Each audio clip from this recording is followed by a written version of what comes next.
Hello, my name is Lisa Nelson. I'm a faculty member in the School of Geography, Development, and Environment at the University of Arizona. I want to welcome you to the live stream of the 2020 Jan Monk Lecture, which is also part of our Fall Colloquium series. The University of Arizona is located on the ancestral homelands and territories of the Tohono O'odham and Pascua Yaqui peoples, and as such, I'm speaking from an institution directly implicated in past and present geographies of dispossession and violence. This calls on us as an institution to expand our efforts to build collaborative relationships and spaces of advocacy in support of Native nations in Arizona and with Indigenous communities across the globe. The colloquium tradition in the School of Geography, Development, and Environment is to have a graduate student introduce our speakers. But before turning it over to the introduction of Professor Payne, I would like to share some of the history of the Jan Monk Lecture, thank people who are critical to making this event happen, and guide you on how you can post questions for the Q&A after the comments provided by our discussant, Dr. Dana Cuomo of Lafayette College. The Jan Monk Lecture was established in 2005 after the retirement of a leading feminist geographer and tireless advocate at an international scale for geography and feminist geography, Dr. Jan Monk.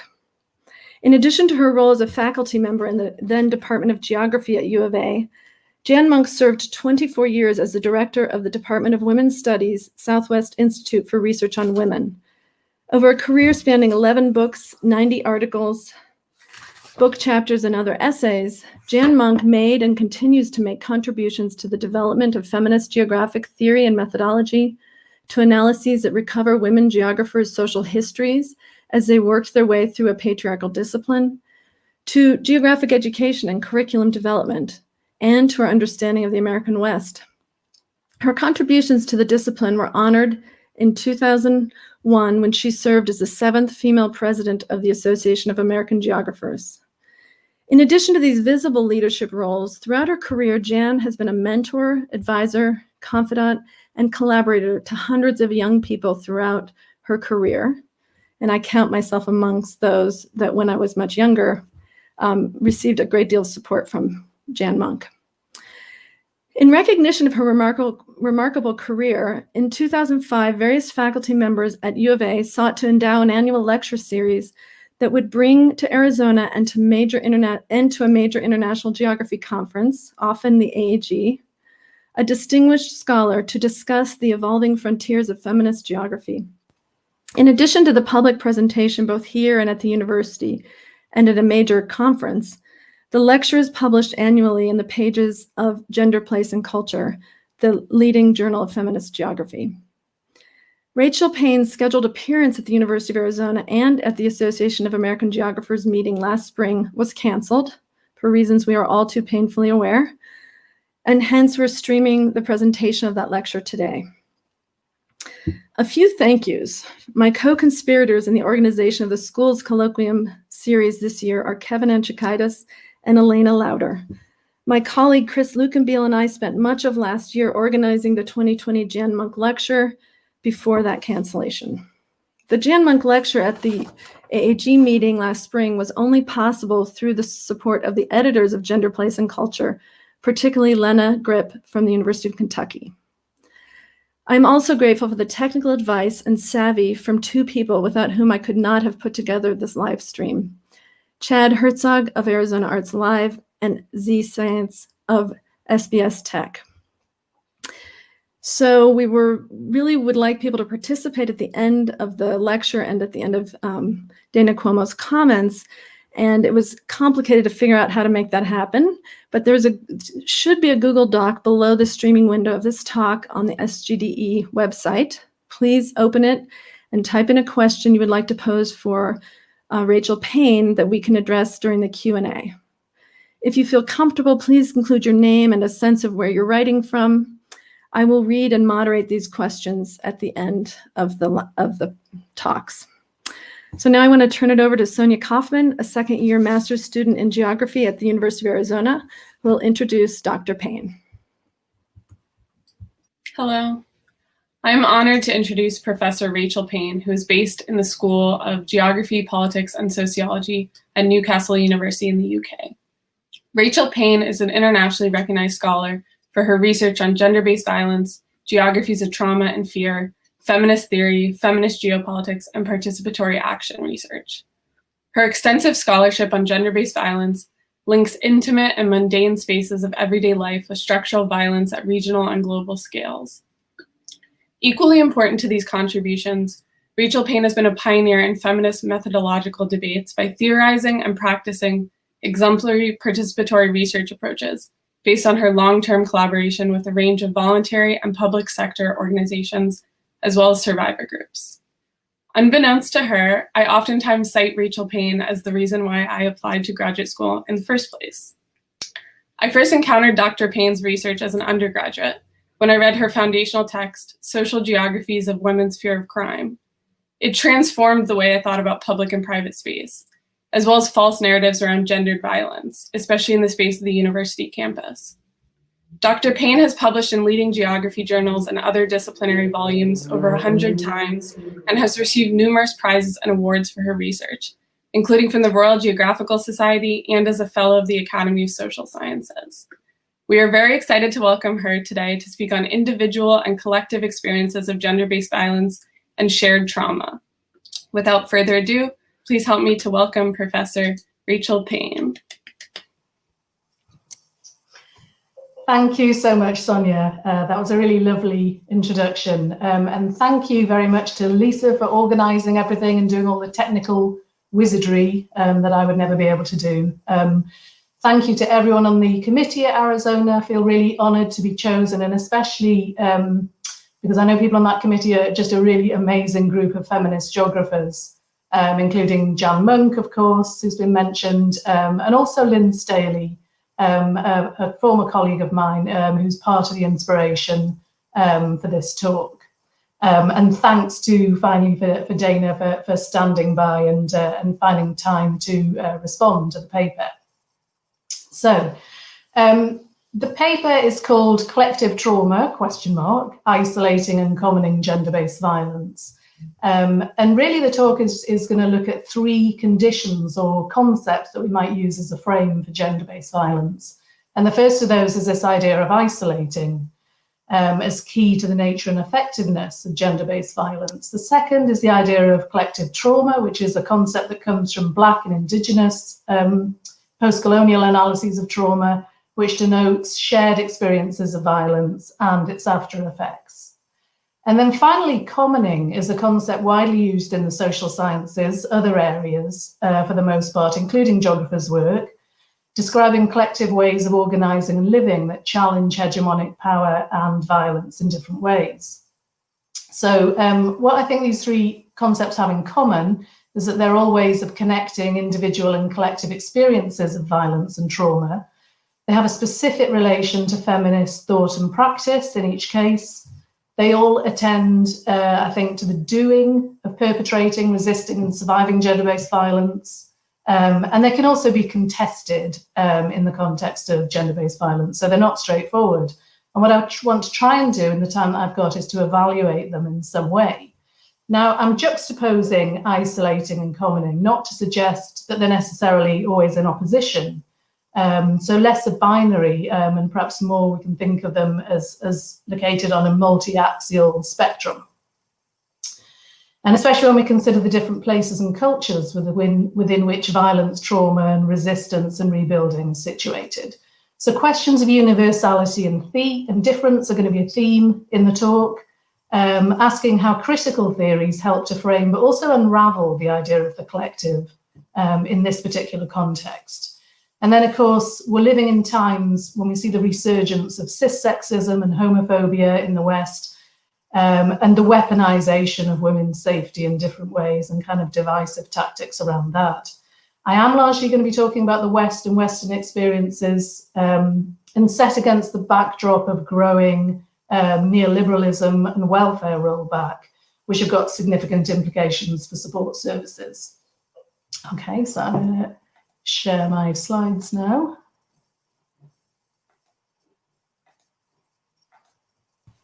I need you to share your So screen. Elise, if you could now make it visible, that would be great. Thank you. And I just wanted to mention COVID before I start as well, because I guess COVID throws these arguments into a new perspective. It's a virus whose effects are also isolating. I did think of that word isolating before COVID. But it's compounded gender-based violence in every country around the world. And for domestic abuse survivors, it creates what we might think of as a hyper-isolation. And COVID is itself increasingly seen as collective trauma in recent writing. Possibly also something that makes commenting more difficult. I'll come back to that idea. By gender-based violence, I believe that men as well as women may be its targets, but for the purposes of these arguments, the processes that I'm talking about mainly affect women. And keeping in mind too, that looking beyond a binary categorization of gender makes visible different vulnerabilities to gender-based violence, which is also common against queer and trans people. So just a quick word about the methodology. The paper draws on the framings of trauma of this group of 10 survivors that I worked with. So they're from diverse backgrounds, and they took part in a participatory action research project that aimed to explore survivor-led understandings of trauma. We met regularly over 4 months at a domestic abuse service in Middlesbrough, which is a town in northeast England. And they were all service users at the time who volunteered to join what they then called the Paper Dolls Research Group. So we used group discussion, participatory diagramming, creative writing, drawing, photography, and music as ways of thinking and talking about and opening up issues around trauma. I led the project alongside Brenda Heslop, who's a good friend of mine and a songwriter from the folk band Ribbon Road, and she played us some of her previous music to help us think and feel on a deeper level. And then she wrote songs based on the ideas and stories that were emerging from the research. And this CD on the slide here is a resulting collection, and you can buy it at that website. It's very good, strongly recommend it. Now, of course, there's lots of issues involved in conducting group research on traumatic experience. And I don't have time to talk about them now, but there may be questions about that. And I want to say, before I start, that some of the slides include quotes from participants talking about the feeling of trauma, and also, in a couple of cases, experiences of abuse. So just so anyone who needs to prepare themselves for that is able to. Okay, so we'll move on to isolating, first of all. And I guess this is perhaps the most well-worn idea within feminist scholarship. And I mean isolation here in an active sense, something that is done, something that needs to be worked at. The idea that survivors are isolated not by perpetrators, but also by communities and the state. And this creates opportunities for abuse to be overlooked or even sanctioned. So isolation is normalized and isolating is unseen. But there are these widespread discourses about domestic abuse in particular that view it as a problem of individual abusers and victims. So isolation, we know, is a tactic of abuse. It's well documented that it's patterned. It's a key dynamic in targeting the abused person's psyche so that they're less able to gather resources to challenge it. And I've written about that in a few different papers recently, and I tend to draw on the work there of Herman, Hennessy, and Stark. The traumatic effects to sense of self have also been misrecognized for decades as predispositions for abuse in medical and state responses and also public perceptions. So in other words, the pathologization of a certain type of woman who's viewed as vulnerable or unstable or insecure and who ends up being abused, and class and race both feed into this, as do addiction and sex work. So these discourses are still alive and well, and we saw from our participants their awareness of how they tend to be labelled. And equally, a diagnosis of trauma tends to individualize the problem as well, presenting traumatized people as victims who need to be fixed, rather than locating the problem outside the survivor in the environments that surround them and the people that surround them. So what this does is compound trauma in its effects, and frequently abuse involves physical and social restrictions in the first place, right? So that's a key dynamic of abuse as well. So the isolation is imposed by perpetrators that change over time. They change one's sense of personhood. So one of our participants here explains a common reaction afterwards, insofar as there is an afterwards, such that when you're free, you find you're not free, you can't function in the same way. And then materially too, trauma compounds isolation. So almost all of our participants had lost homes, some had moved area or region within the UK or country in a couple of cases. Some had lost jobs, education opportunities, lost contact with family and friends. And 6 participants had lost children as a result of gender-based violence. So loss was a really core theme. So there's these layers of isolation, and while participants also described the many strategies of resistance they developed, isolating is a block to communicating what's happening to others. It's a block to experience becoming communal in any way. But isolating is also incomplete as a frame of understanding. So there's clearly collective dimensions to our participants' experiences. And isolating is classed and raced as well. So there are many contexts outside and also within Western women's experiences of gender-based violence, as some of our participants discussed, where abuse isn't necessarily hidden in these ways. But being hidden in plain sight doesn't necessarily make it easier to challenge or escape. Okay, so secondly, I want to move on to the idea of collective trauma. So I want to consider these collective nature and impacts of gender-based violence, whether it can be considered as a collective trauma. So asking that question, and just being specific first in how I understand collective trauma. It arises from Black, post-colonial and Indigenous writing, and it's also present in some queer and feminist work, denoting shared experiences of violence and also their long after effects or continuation, reiteration and reanimation among a particular population or group who are usually imagined to have some cohesion. And I have a paper coming out in Progress in Human Geography this year, which is really about this collective trauma and thinking about very different sorts of trauma through a geographical lens. So it's generally used to describe atrocities, including colonization, genocide, racism and slavery, and the early literatures which point to the idea suggest some key characteristics. I'm thinking here of the work of Maria Yellowhorse-Braveheart and Frantz Fanon, Bell Hooks and Maria Root. Symptomology is manifest at both individual and communal levels. It's enduring and it's being transferred over time and space between groups, generations and places. And in geography, there's not a lot of work that explicitly uses this frame of collective trauma, but there's work by Sandy Marshall, Jerry Pratt and Caleb Johnston, which does a really good job. It's buttressed by systems of cultural and political oppression that erase violent acts and fail to acknowledge the magnitude of harm. The term has also, I think, been used imprecisely and expansively beyond these contexts. So, for example, it seems to me that 9/11 doesn't meet those criteria, although there's a huge amount of writing by white scholars suggesting that it does.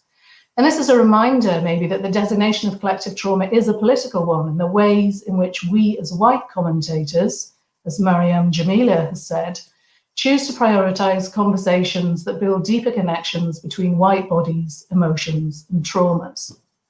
So I'm going to move on now to consider the evidence to support the idea that gender-based violence is a form of collective trauma, and then also to trouble those arguments.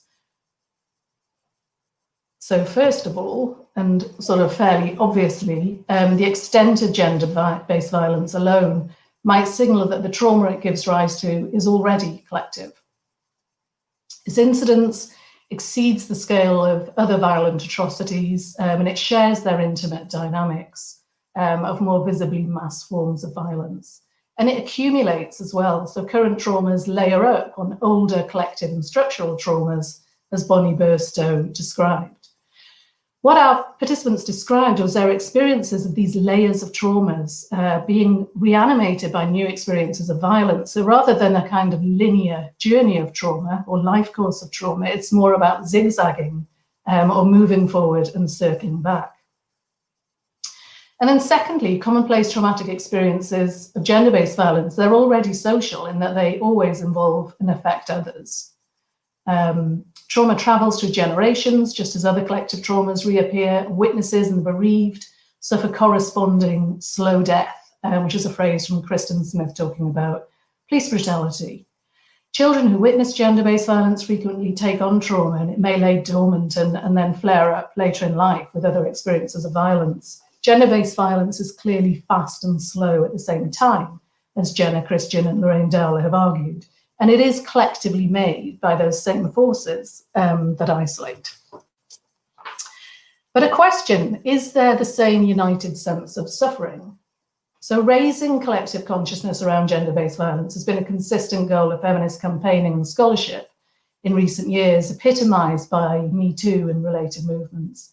But for isolated survivors, any shared identity lacks embodiment or closeness. Connections are invisible until they're made known, and often our participants thought they were the only one.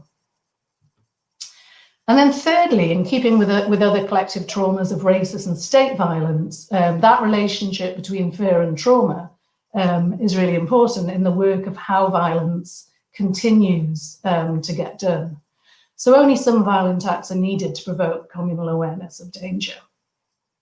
And the work of geographers such as Anindita Datta, Petra Doan and Hilke Skala shows us that while resistance is always practiced, the identities and opportunities of women and sexual and gender minorities are policed by the threat of this violence very effectively.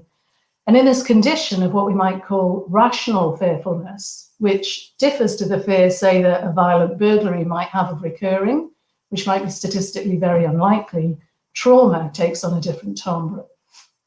When we're focused on everyday rather than catastrophic events, what Maria Root calls insidious trauma, those distinctions between fear as anticipatory and trauma as historical reaction, they become blurred.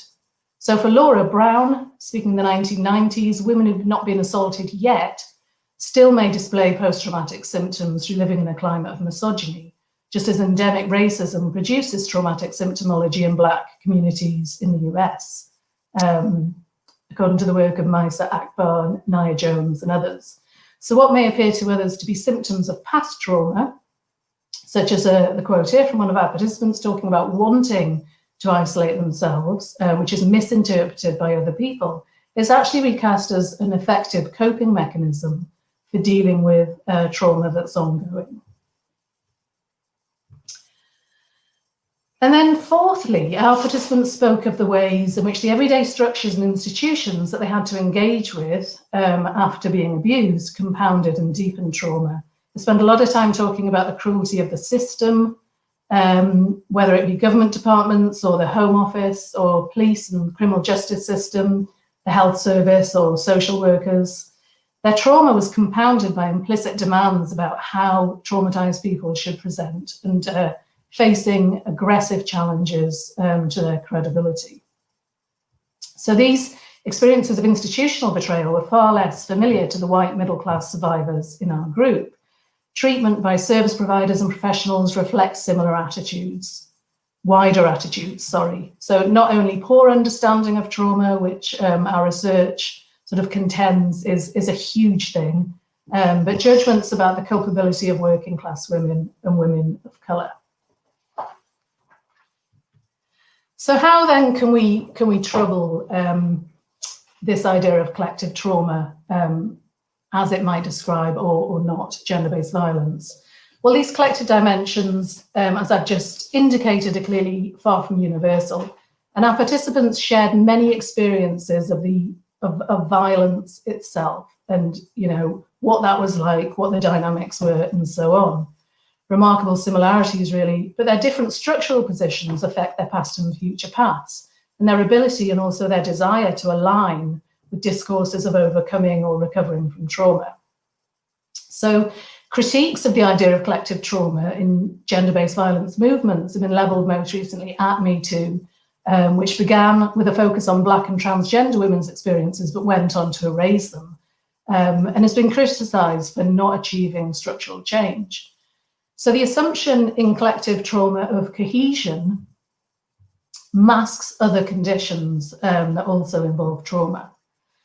Black and Indigenous feminists have identified these multiple and, they would argue, indivisible traumas. So, for example, racism and homophobia experienced by those disclosing domestic abuse or sexual assault used as a weapon of colonization and war. To decontextualize racism, poverty, heterosexism, cissexism, or geopolitical context from women's trauma is, in a sense, to repathologize it. Common Western tropes of the resilient trauma survivor are often premised on privileged survivorhood, those who can return to a normality in which safety and trust are expected. Insulated by our whiteness, class, and able-bodiedness, some of us got out, got support, and appear to have recovered. So why not everybody? And finally, we come to this third concept of commoning. And I'm going to suggest that provides a slightly different frame, perhaps not a completely unrelated frame, but a better frame for the collective aspects of gender-based violence. So commoning describes collective ways of organising and living that are in resistance to capitalist dispossession. And in human geography, it's most commonly found in urban studies and also political ecology. There is Black and feminist work on the commons, which tends to focus on disrupted social reproduction and the new created spaces where people come together to organise. So I'm drawing here on Silvia Federici's work in particular on commoning, which provides a global analysis of the isolating of women and minority groups from political power as a central sort of strategy in dispossession from other resources. And she identifies these processes as entailing enclosure and not just removing material resources such as land and water, but collective ways of organising life. And she notes that they often involve institutional and interpersonal violence against women. So her work connects waves of gender-based violence from the birth of capitalism in Western Europe in the 16th and 17th centuries right through to the much more recent spread of capitalism in Latin America, India, and Africa. And she emphasizes that the rise in misogyny, which accompanies enclosures, has always been implicated in colonial violence, for example, and is compounded today by racism and transphobia. So in a 2019 book, she charts counter struggles around the world that create new forms of the commons, and often where women are involved in challenging violence alongside this collectivization work. There's a recent paper by Morrow and Parker, which highlights the safe spaces from sexual and racist violence that are created by Black, queer, and immigrant women, noting that safety in public spaces and in the home are often part of the same efforts. So, how can we think about this idea of enclosure of collective support, first of all, of thinking about where I'm located in a 21st century UK? Well, I would look here immediately to the rollback of the gains made by feminist campaigners and the provision of support to survivors, the neoliberalisation of aspects of service delivery, and huge sort of sweeping cuts due to austerity over the last decade. We know that during 2019, pre-COVID, that was, the number of women killed by a partner or ex-partner rose by 1/3 in the UK. And at the moment, it seems to be rising sort of even more dramatically. And the reason for this, according to any support service that you might ask, is because of cuts to policing, the criminal justice system, legal aid, to refuges, so that 2/3 of women and children were refused a refuge space in 2018 to 19, to charities offering support services, typically losing between 30 and 60% of their funding, and the availability of therapy as well. And meanwhile, across the Western world, trauma treatment has become more individualised. It's become subject to rationing and increasingly targeted at providing women with coping strategies. So CBT is sort of cheap and quick and become more popular rather than a shared structurally informed understanding of gender-based violence. And then there's many recent trends, as Dana Cuomo has described in a paper on policing in the US, that epitomise the individualisation of abuse and the isolating of survivors, becoming more paternalistic and taking decisions out of survivors' hands. And in the UK, these changes are currently sort of feeding tensions over who's most deserving of support, and how to maintain safe spaces and kind of setting different groups up against each other. All of these dispossessions can be seen as forms of violent enclosure, compounding structural trauma and losses that many survivors experience already as a consequence of abuse. But despite this, both services and survivors continue in practicing collective and feminist ways of working and being. So I just want to take a quick look at these. This is the last part of the paper.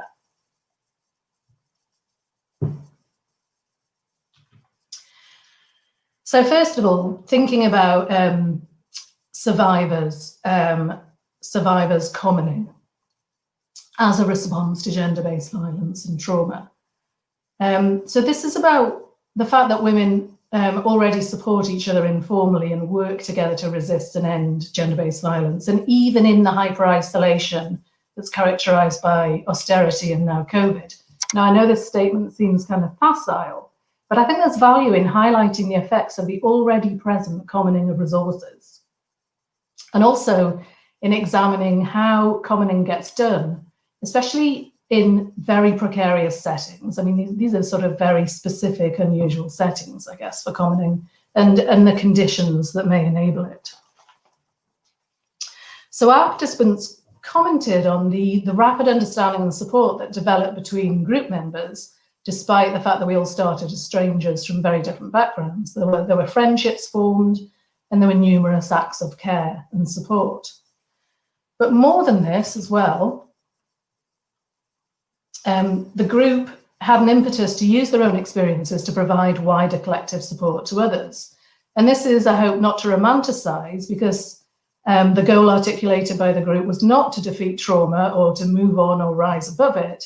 They didn't see that as possible, but rather to integrate traumatic experience as something to be lived with and navigated and also used. So the path of our project moved from mapping painful experience, and I say more in the paper about the kind of the development of the research through these phases.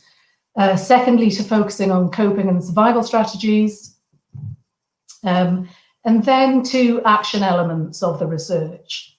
So the group devised advice for others, for example, for dealing with trauma, and for people away from survivors as to how to respond to them.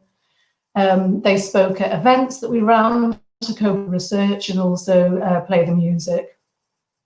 And then they went on to set up a peer support group, which is still functioning successfully and providing support for sort of a new generation of survivors. And then, of course, as well as taking place organically, this kind of survivor-led commoning thrives with the right support from feminist organisations. And our project couldn't have had these benefits without the staff of the charity, which explicitly embodies feminist values and practices. Because of its independence, this charity manages to operate outside of what have become recently widely prescribed limits on treating those who come forward to seek help, such as rapid therapeutic techniques and a maximum of 6 sessions of therapy in some cases. And partly as a result, this charity saw a 63% increase in referrals. I think that was in the first quarter of 2019, as other local services struggled. And this is another reminder that while some feminist organisations continue to do commoning, as they always have, it's in the face of a very kind of restrictive infrastructure or framework, really, enclosures of cuts and austerity and neoliberalisation of welfare delivery. Like survivors commoning, it necessitates really resourceful ways of managing, resisting and circumventing that wider context. Okay, so just going to draw some conclusions now. What are the conditions that predicate commoning? I'm interested in asking. So this collective potential that I've described and that our participants in the research group talked about is usually suppressed. It's not usually unleashed or experienced. And that's because of the power of isolating, coupled with the rarity of community-based modes of support and care for gender-based violence across much of the West. So how feasible is it to re-establish a commons of community-based care for gender-based violence survivors? Now, to suggest that the forms of commoning celebrated here are in any sense rediscovered, of course, would be to misunderstand that state and familial tactics of isolating women have been active for centuries and across cultures. And neither is commoning suggested as a replacement for challenging the privatization of treatment or the reclamation of common resources. But social modes, what we might think of as social modes of psychological work and healing, have always provided the most support for survivors, and they still do. And the point is really here that there are rich possibilities and capabilities of latent communities that are largely hidden and disconnected and might be reanimated and supported. So commoning is a work in progress, as Andrea Nightingale reminds us. Like isolating, it has to be done. It can be made and unmade. It's unstable and unfinished. And a final note, optimistically perhaps, but COVID is an opportunity as well as a problem for gender-based violence, and some leading women's charities in the UK have recognised this, that if we can resolve pandemics when we want to, or maybe not in the UK or the US, but certainly some countries and societies seem able to do that, why can't we resolve what is endemic? And in the UK, we've seen this sort of huge rise in mutual aid and the willingness of people to provide support for others living in their communities, often for the first time. Could it be harnessed to reduce all forms of isolation? Okay, that's me. Thank you. Thank you for listening. Thank you so much, Rachel, for your amazing talk. We do have a discussant today who we invited because her scholarship is so linked to the agenda of Professor Payne. Dana Cuomo is an assistant professor of women's, gender, and sexuality studies at Lafayette College. She uses her training as a feminist geographer to examine the intersections of institutional and interpersonal violence and the structural inequalities within experiences of citizenship and security. Her current project investigates the role of technology in facilitating abuse and assesses the needs of domestic violence survivors whose safety are compromised as a result. Dana's work is informed by 5 years of professional experience providing advocacy to survivors of domestic violence, sexual assault, and stalking. Thank you, Dana. Let me just put you over here. Great, thank you for the invitation and to serve as the discussant for this talk. Like so many others, Rachel's work has been enormously influential to my own thinking. And I want to take a few minutes to speak to the 3 concepts that Rachel focuses on in her paper: isolation, collective trauma, and commoning, and to reflect on why this framework is important for any of us working as practitioners or scholars of gender-based violence. So in talking about isolation, Rachel notes that isolation is not just a tool of abusers to maintain control within a relationship, but that survivors are often effectively isolated by communities and the state. Recognizing, as Rachel does, the role of sometimes domestic violence services in isolating survivors is important. And as many know, domestic violence services began as grassroots support networks of women who are oftentimes survivors themselves, supporting other survivors. Yet in the 1980s and 1990s, many of these services across the US and UK became professionalized.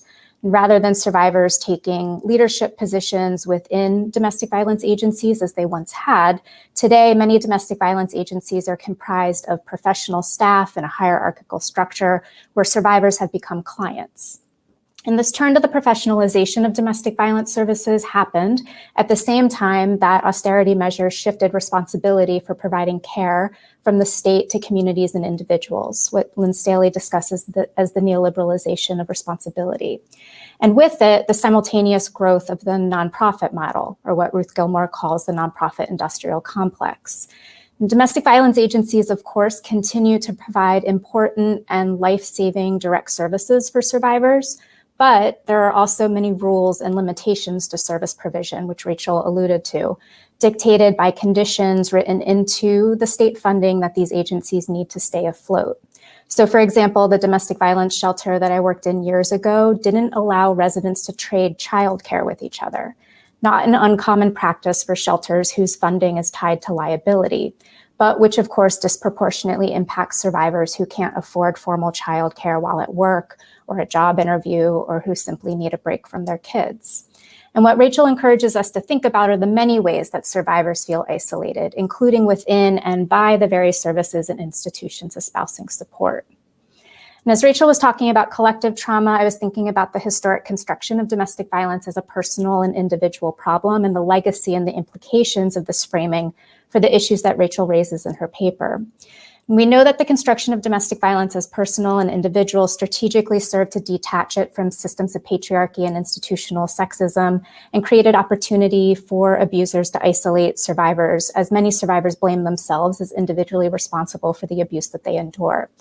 But we also know that the framing of domestic violence as individual and personal helped to set apart domestic violence as different from other forms of violence occurring across scale, despite the structural similarities, something that Rachel, of course, addresses in her prior work, including theorizing domestic violence as everyday terrorism and intimate war. It's largely been the work of Black women and women of color, including, for example, Insight and scholar activists like Andrea Ritchie, who established the connections between gender-based violence and police violence and other forms of state violence to argue that when the experiences of Black women, women of color, and Indigenous women are centered, it necessitates a, quote, radical rethinking of our visions of safety and the means we devote to achieving it. This, too, is what Rachel is encouraging us to think about with trauma. And this is where I would suggest that the domestic violence movement, historically led by the interests of liberal white feminism, stalled and has fallen short. Today, this movement struggles to meet the needs of its most vulnerable survivors. And for the domestic violence movement, largely centered the solution to domestic violence within liberal institutions like the law and law enforcement, further entrenching domestic violence as an individual woman's problem, rather than, for example, framing domestic violence as a public health crisis with economic, social, and political repercussions that negatively impact entire communities. The reliance on punitive punishment also dismisses the racism, classism, heterosexism, and other structural oppressions that are embedded within these institutions that can further isolate or compound the trauma experienced by, for example, survivors of color and trans survivors. More specifically tied to domestic violence, the focus on the individual within the domestic violence movement has also meant that when direct services fail to meet the needs of the survivor, it is the individual survivor who is often identified as the problem, rather than the agency taking a critical look at the structures of oppression built into how it provides care. This has come up in interviews, my own and other scholars, that survivors of color living in domestic violence shelters who experience racism from other shelter residents have chosen to return to the abusive relationship rather than remain at the shelter. And in thinking about how to move forward, Rachel encourages us to think about commoning, a term that describes the collective ways of organizing and living that challenge hegemonic power and violence in different ways. And Rachel argues that what's required is a concept that exposes the practice of diverse women as they work to create security after experiencing domestic violence. The domestic violence movement has largely focused on what Paul Kivel, a violence prevention educator, calls social service work, in which domestic violence agencies largely center on direct services and meeting the immediate needs of survivors by providing shelter, refuge, transitional housing, crisis counseling, facilitating support groups, and advocacy within police and the court systems. And as Kivel notes, social service work is different from social change work, the liberatory, radical, collective work that leads to transformation, cultural shifts, and ultimately, hopefully, a world without violence. And this is why the work that Rachel is doing with and among survivors is so important. With caution around appropriating the notion of collective trauma, Rachel's project returns to many of the principles that guided the grassroots work of the early domestic violence movement before it became professionalized, before the interests of liberal feminism so strongly appropriated its direction, when it was focused on collective consciousness raising and moving beyond meeting individual needs. And this is where Rachel's work picks up, seeing the traumas from different forms of violence, including domestic violence, as connected.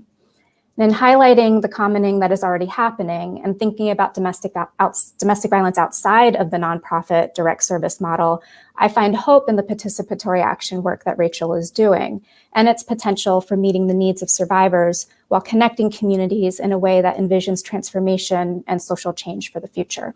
Thank you. So thanks to all of you. I think I'll just, Sonia, I'm going to put you in this. Sonia, I'm putting you in there too. Just so we have a few faces because we're in the phase of discussion. Rachel, do you want to respond to Dana before we pose a few questions from the broader audience?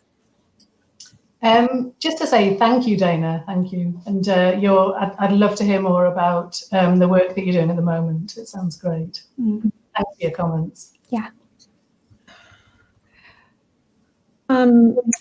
So I think, Rachel, you posed a question to me. I think we're continuing the broadcast and that's going to be recorded. So if you're aware of that. So I don't think we can go private on this. But Sonia, did you want to read the first question in the post in the Google Doc? So everybody out there who's listening, if there is a button underneath the window on the SGDE website that allows you to pose a question on a Google Doc that we will moderate to pose to Rachel.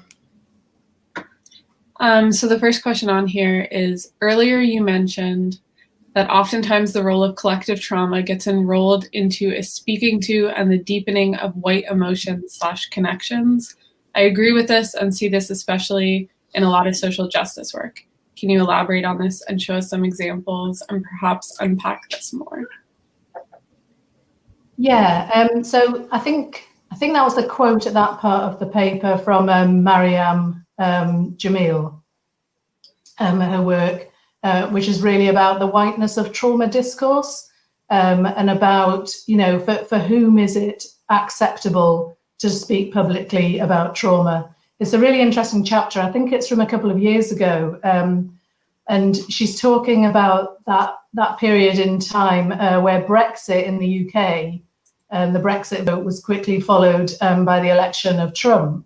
And the fact that a lot of white people began talking about how traumatic this was on social media at great length. And suddenly she felt, as a Muslim woman, that it was okay to talk about those types of trauma, but not necessarily far long-standing trauma.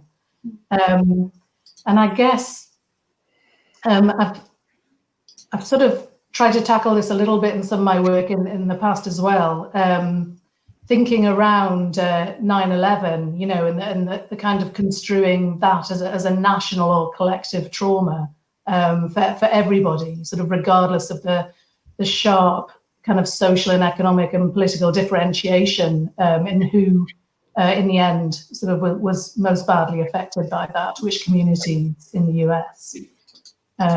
Yeah, so I mean, for me, I find that really powerful work, and I know too that some of my earlier work has been guilty of some of those things as well.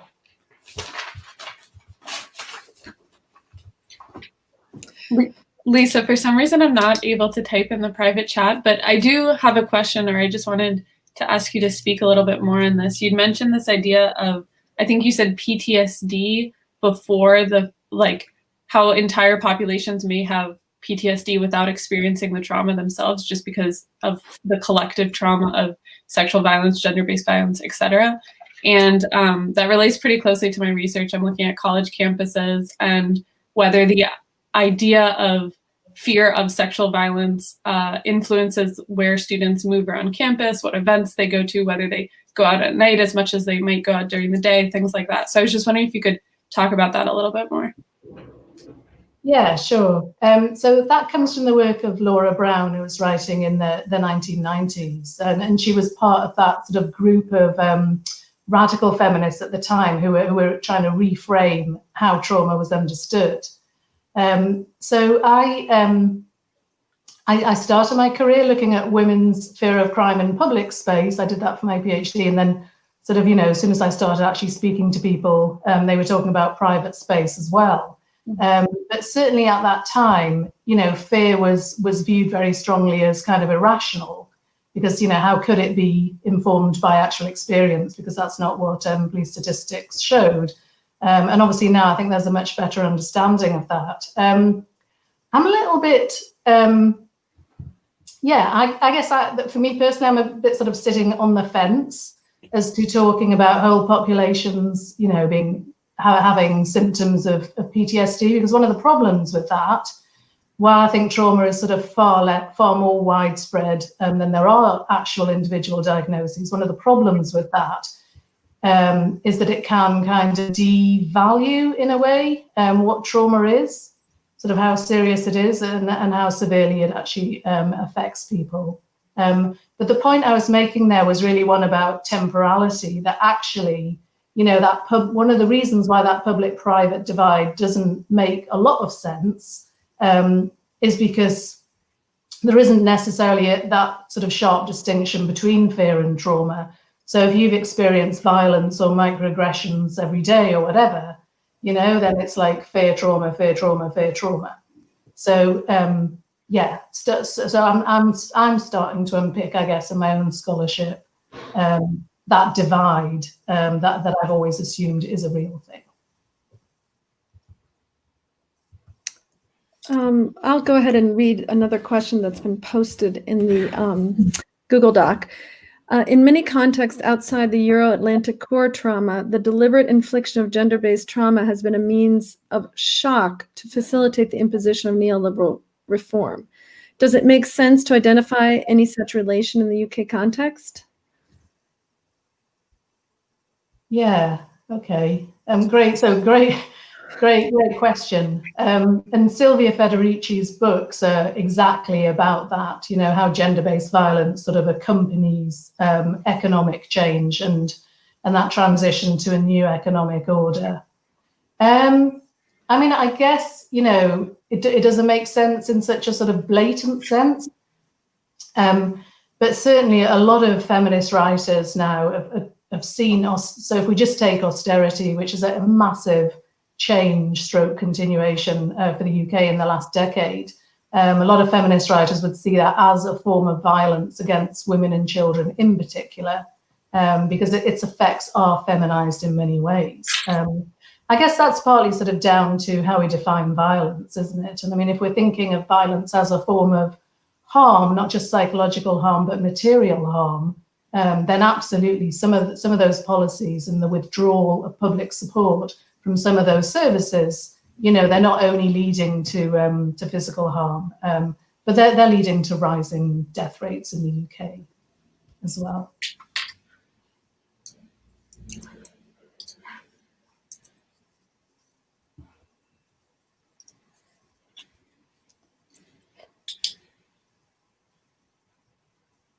Okay, so I will go ahead and read that one. So we have another question from the Google Doc.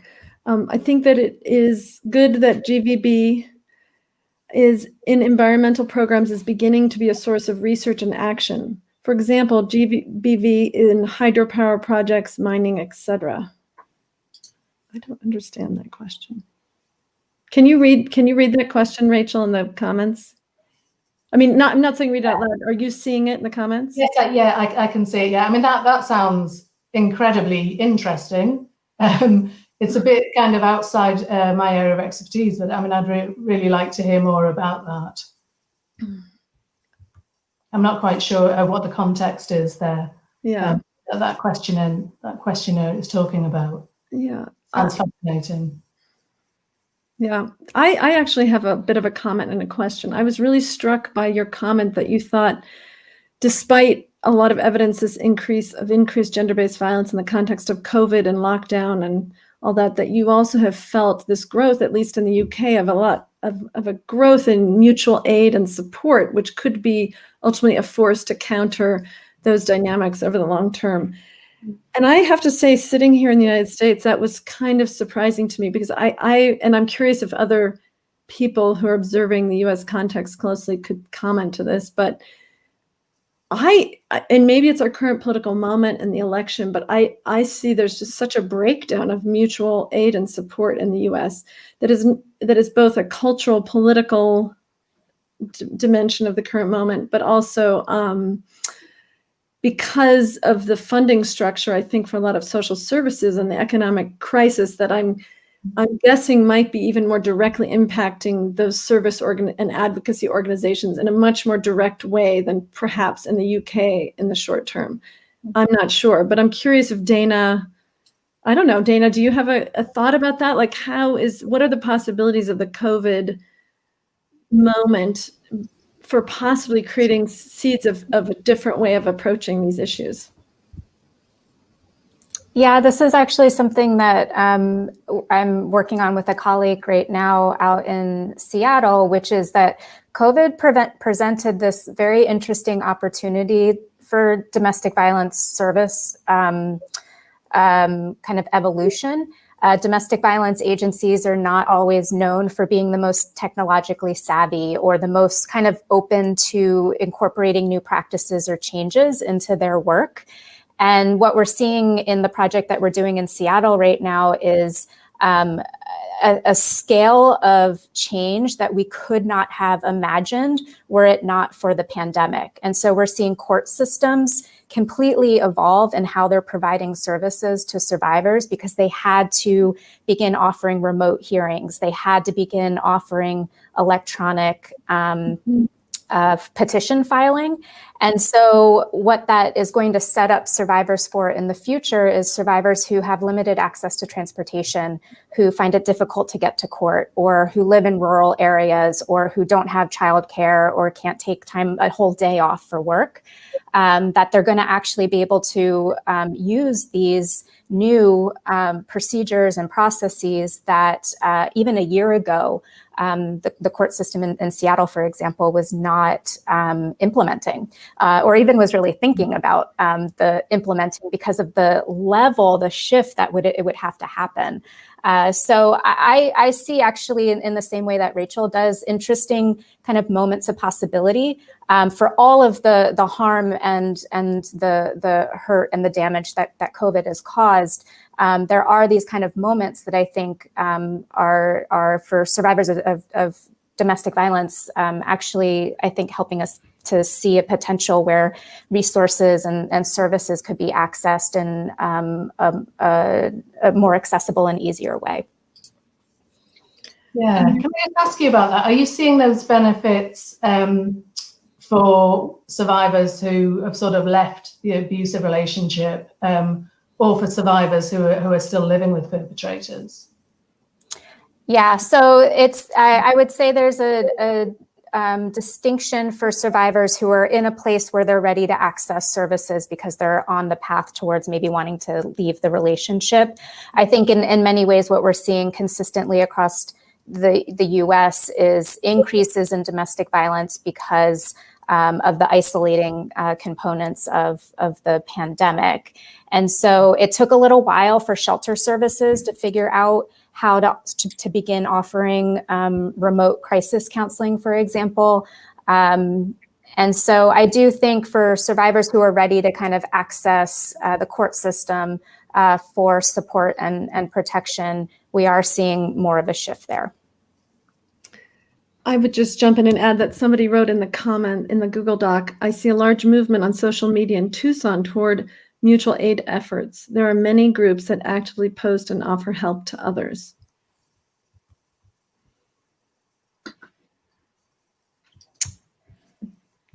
Anybody else have a question?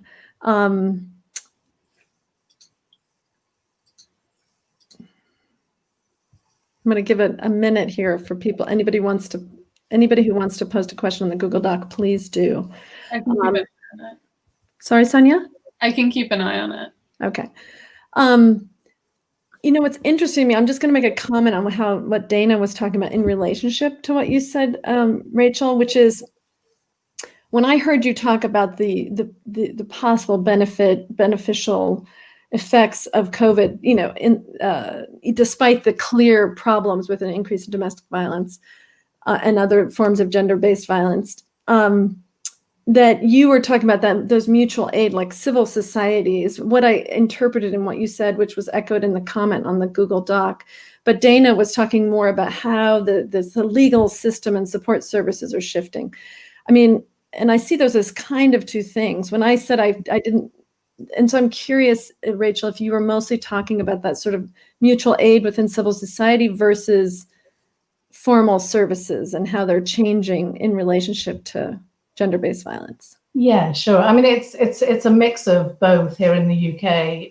But what a lot of commentators have sort of noted with great surprise is the tens or even hundreds of thousands of people who've volunteered to sort of work either within voluntary sector organisations, or in some cases, kind of creating very, very localised organic groups, ranging from streets to neighbourhoods.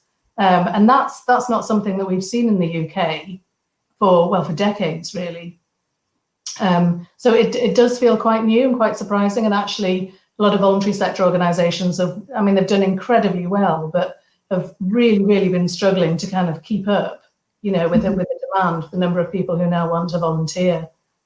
So yeah, it just feels really positive. I mean, it's it's a bit of a step change, isn't it? Translating that into something that would work in terms of gender-based violence, because obviously, you know, you need a very different level of expertise and, you know, police clearance and training and all the rest of it. But yeah, it's a very encouraging thing about 2020. It's the only one. Yeah, it's not much. We have another person in the Google Doc who asks, how do you find joy in the midst of doing this emotionally challenging work?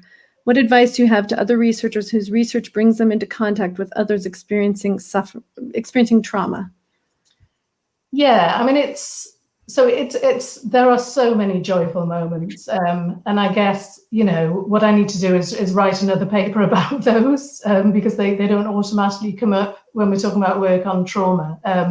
But I mean, you know, there was so much humor, so much laughter, so much kind of camaraderie, without wanting to romanticize it, you know, and I don't think that's unusual actually in groups that sort of work over a long term. You know, perhaps particularly with women who all have kind of some level of shared experience, at least.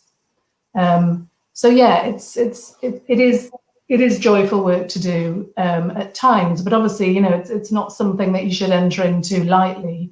And there's a load of stuff that we talked about in preparation for the project around how to do trauma-informed research. So what that actually means, there isn't a lot of guidance out there actually on that in relation to research.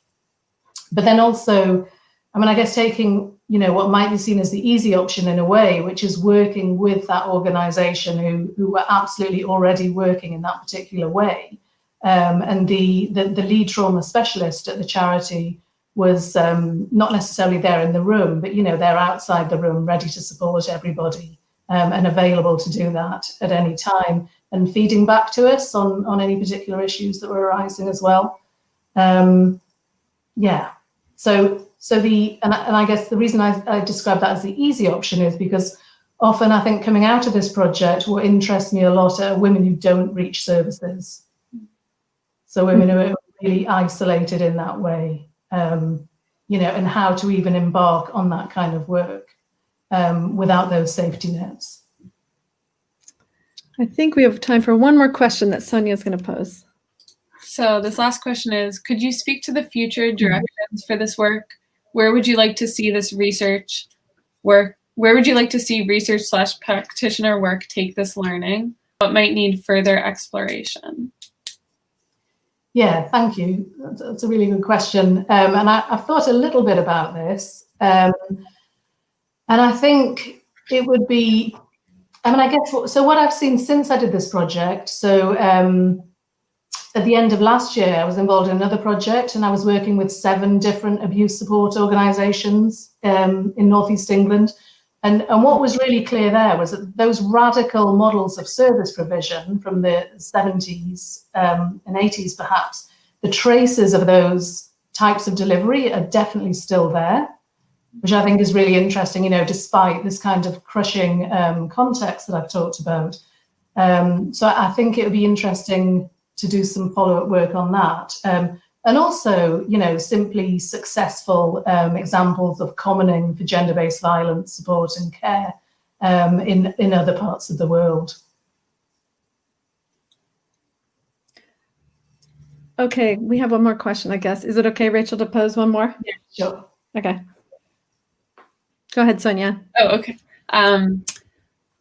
Can you speak to the participatory component of this research and how this becomes part of the strategic dimensions of collective action in the context of gender-based violence?